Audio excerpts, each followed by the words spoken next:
Rebonjour frère Serge. Bonjour à tous les frères et sœurs dans le monde entier, que ce soit à Maurice, dans l'île Maurice, que ce soit à l'île de la Réunion, vous là où vous nous suivez, que ce soit en France, que ce soit à Kinshasa, en Afrique, que ce soit en Amérique, que ce soit en Nouvelle-Zélande, en Chine, quel que soit le lieu où vous trouvez, soyez tous les bienvenus. Je suis le frère Serge de l'île de la Réunion, docteur enseignant de la parole de Dieu.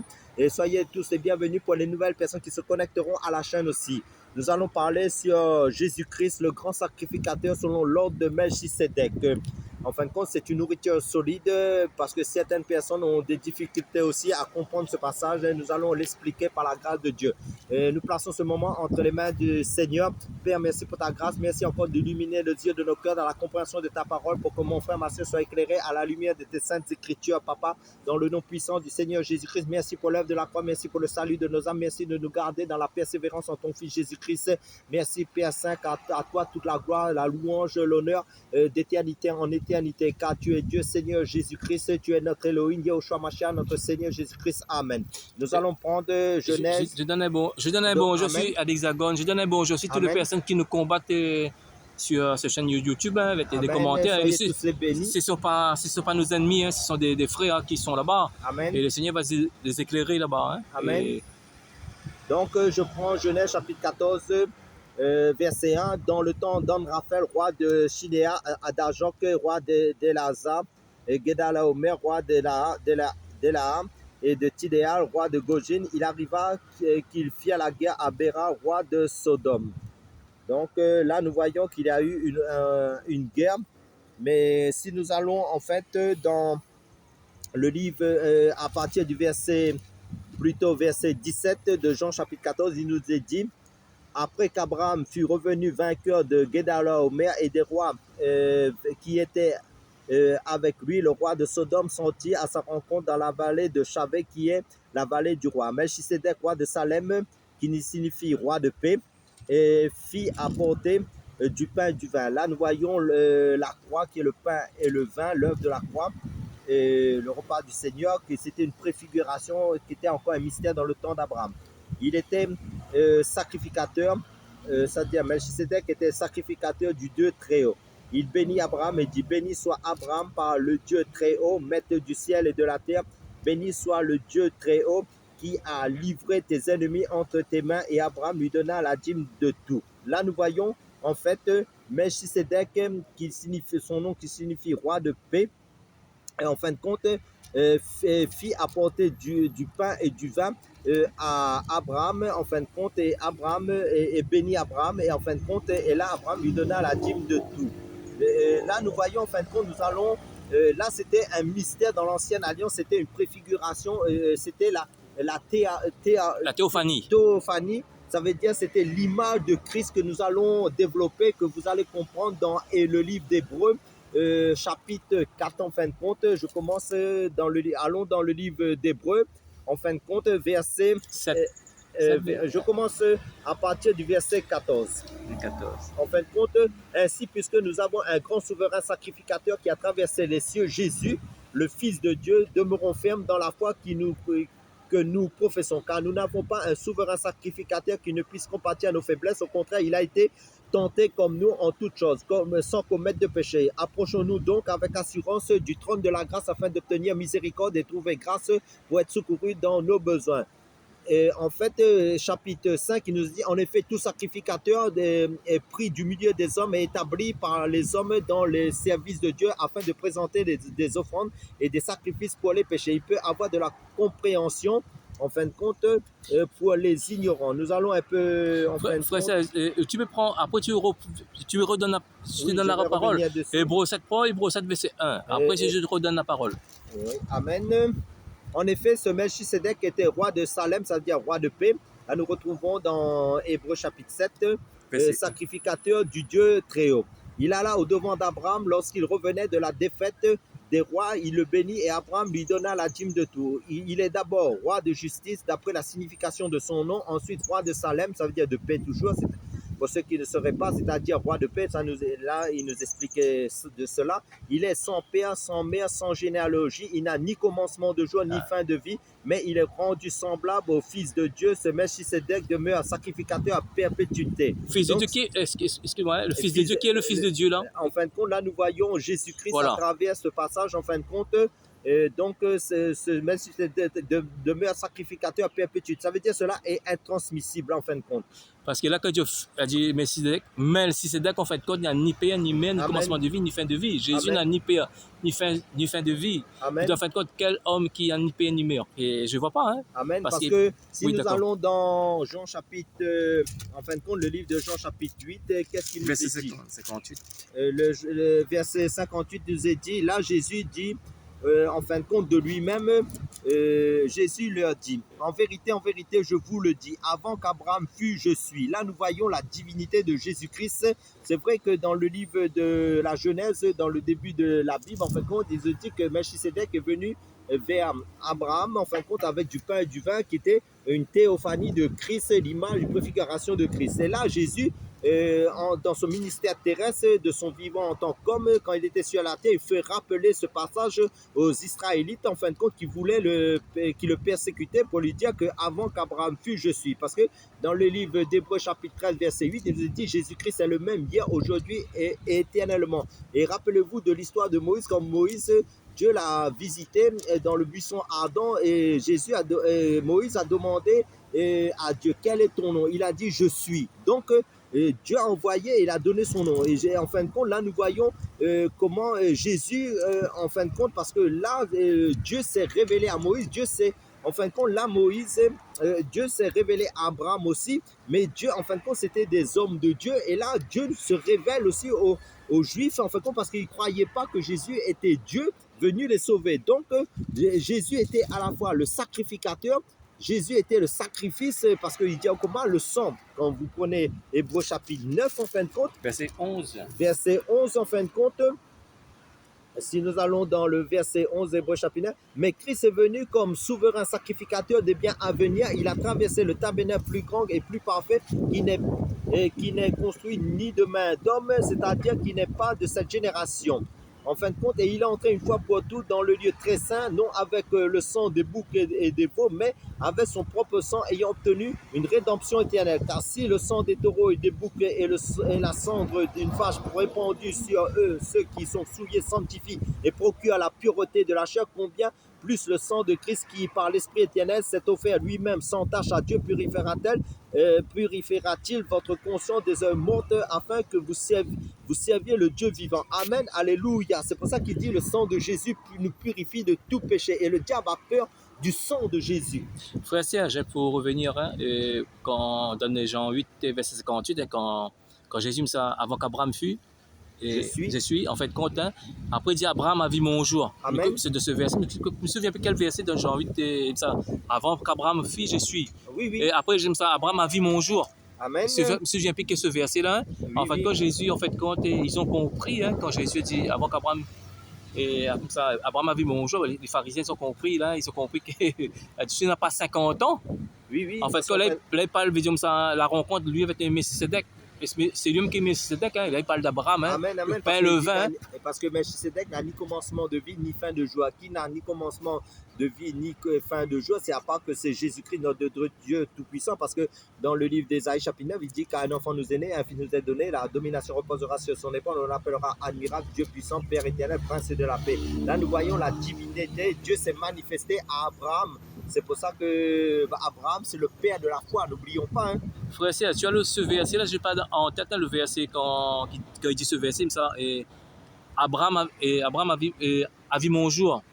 Amen. Je ne me souviens plus ce verset. Qu'importe, hein, en fait, quand on voit que lorsqu'ils ont dit ça, et quand Jésus a dit qu'Abraham il a vu son jour, en fait, quand il parle de Melchisédek. En fait, dans Jean chapitre 8, il nous est dit, dans le verset 56, Abraham, plutôt 8, 56, il nous est dit Abraham, votre père, a tressailli de joie de ce qu'il verrait mon joie. Il l'a vu et il s'est réjoui. Les Juifs lui dirent, tu n'as pas encore 50 ans et tu as vu Abraham. Jésus lui dit, en vérité, je vous le dis, avant qu'Abraham fût, je suis. Voilà. Là, ça veut dire quoi?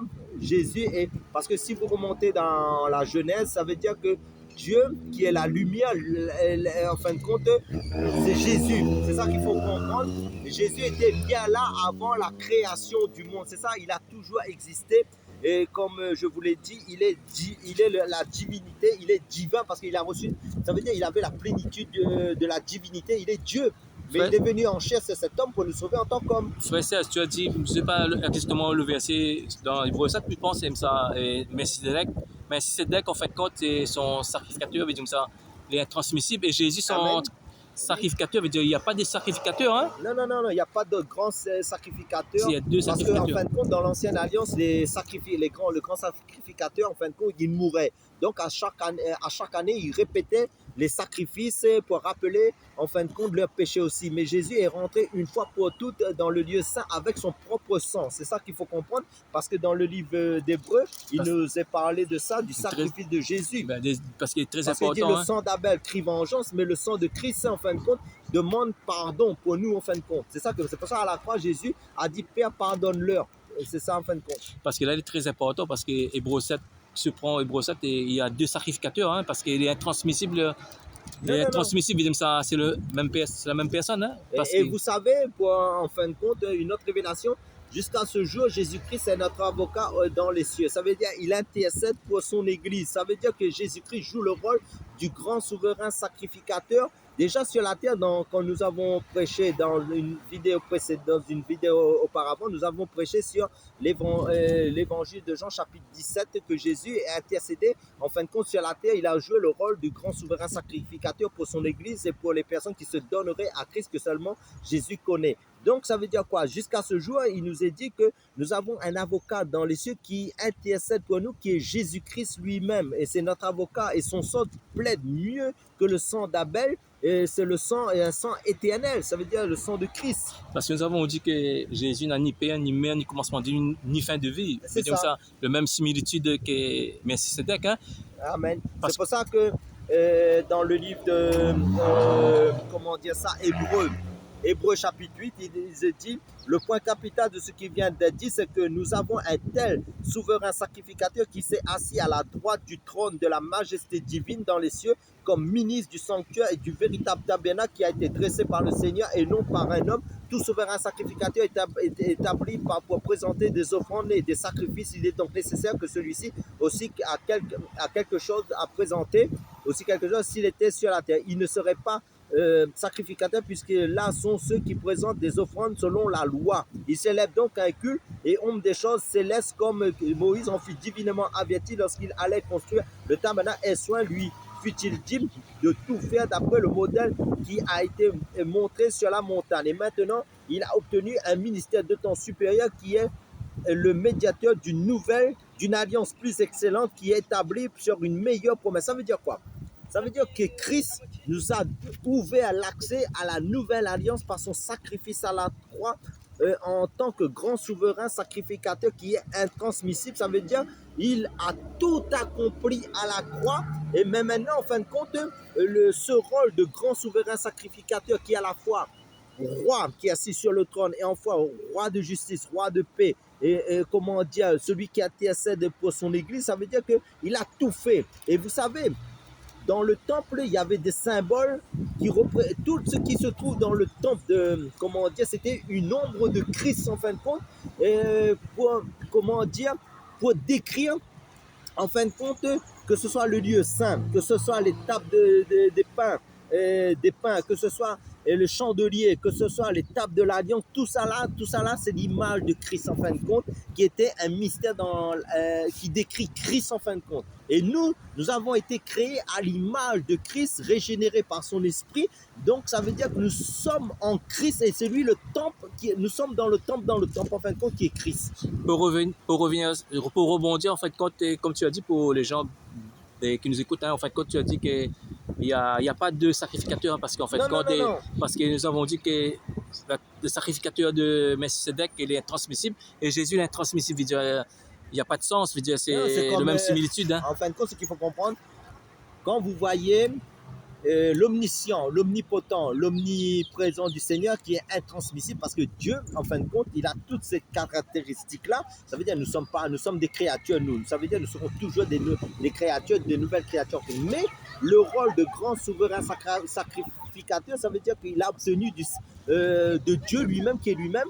Pourquoi? Parce qu'en fin de compte, aucune personne n'est partie à la croix qui a versé son sang saint, qui s'est donné parce qu'il est l'agneau immolé et qui a été sacrifié pour nos péchés. Donc, parce qu'il fallait un sang pur. Dieu s'est fait homme, il est venu sur cette terre et donc il s'est positionné en tant que serviteur, en tant qu'agneau de Dieu parce qu'il fallait un sacrifice parfait. Donc à ce moment-là, il est parti à la croix, il a compris l'œuvre de la croix, mais maintenant il détient ce rôle de grand sacrificateur selon l'ordre de Melchisédek. Parce que pourquoi? Parce que ce qu'il faut comprendre, qu'est-ce que le grand souverain sacrificateur? Le grand souverain sacrificateur, c'est celui, enfin, il est le grand prêtre. Et le rôle du grand prêtre, si vous étudiez dans le livre de Malachie, qui est le livre de la loi de Moïse, enfin, quel était son rôle? Son rôle était, il avait les 12 pierres sur sa poitrine et il intercédait pour le peuple d'Israël. Mais Jésus, en mourant à la croix, il est mort pour son église. Ça veut dire, Amen.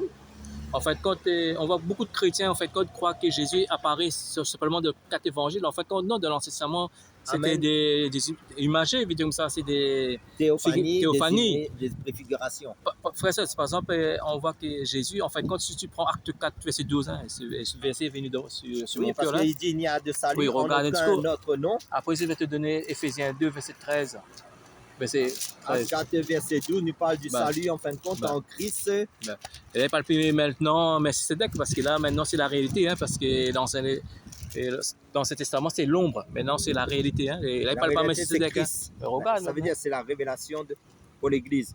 Donc, verset 12, Acte chapitre 4 nous est dit, il n'y a de salut en aucun autre, car il n'y a sous le ciel aucun autre nom qui a été donné parmi les hommes par lequel nous devions être sauvés.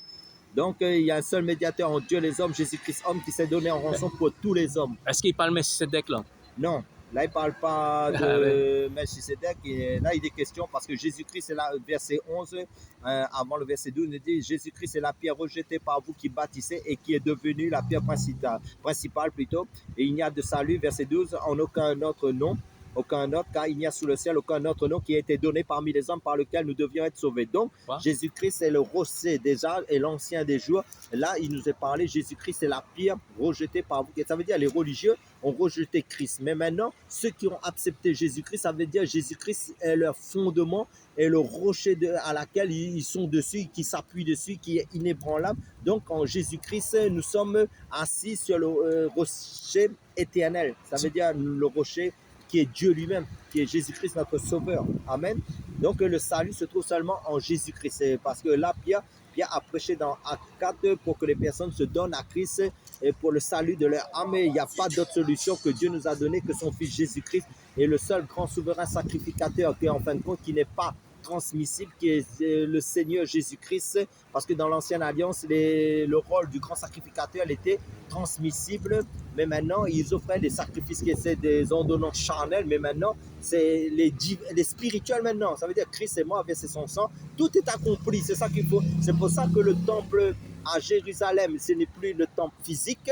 Ça veut dire que maintenant, le temple est spirituel, c'est notre corps, et nous sommes lavés par le sang de Christ, purifiés. Et chaque jour, nous sommes sanctifiés, purifiés par le sang de Christ et par sa parole. Et c'est pour ça que quand nous disons la parole de Dieu, nous mangeons la nourriture spirituelle qui est Christ même, qui est notre pain de vie. Frère Chen, je ne sais pas si j'ai trompé ce verset, tu peux prendre titre 2, verset 13, hein, parce qu'il y a tellement de versets, enfin, on peut oublier, hein, parce que... En fait, quand on voit l'Ancien Testament, l'Ancien Testament était l'ombre. Jésus, c'est la réalité, hein, parce qu'en fait, quand ce sont des nourritures solides. Chapitre 2 nous parle de ça. Hein. Colossiens 2, titre 2, 13. Titre 2, verset 13. Là, il nous est dit, au verset 13, en attendant la bienheureuse espérance et la manifestation de la gloire de notre grand Dieu et Sauveur Jésus-Christ, il s'est donné lui-même pour nous, afin de nous racheter de toute iniquité, de se faire un peuple qui lui appartient, purifié par lui et zélé pour les bonnes œuvres. Amen. A dit grand Dieu, là. Tu peux relire encore ce verset pour toutes les personnes qui nous écoutent, là. Amen. En attendant la bienheureuse espérance et la manifestation de la gloire de notre grand Dieu et Sauveur Jésus-Christ, il s'est donné lui-même pour nous afin de nous racheter de toute iniquité, de se faire un peuple qui lui appartient, purifié par lui et zélé pour les bonnes œuvres. Donc vous voyez que la vie chrétienne n'est pas oisive, stérile, ça veut dire que nous sommes appelés par la grâce de Dieu à pratiquer les bonnes œuvres pour démontrer notre amour pour le Seigneur Jésus-Christ qui est notre grand Dieu sauveur. Est-ce qu'il parle Melchizedek que Dieu là? Non, parce qu'en fin de compte, Jésus a plusieurs fonctions, Jésus a plusieurs caractéristiques. Et dans la Bible, il est le bon berger, il est l'alpha et l'oméga, le grand souverain sacrificateur selon l'ordre de Melchizedek en tant que grand souverain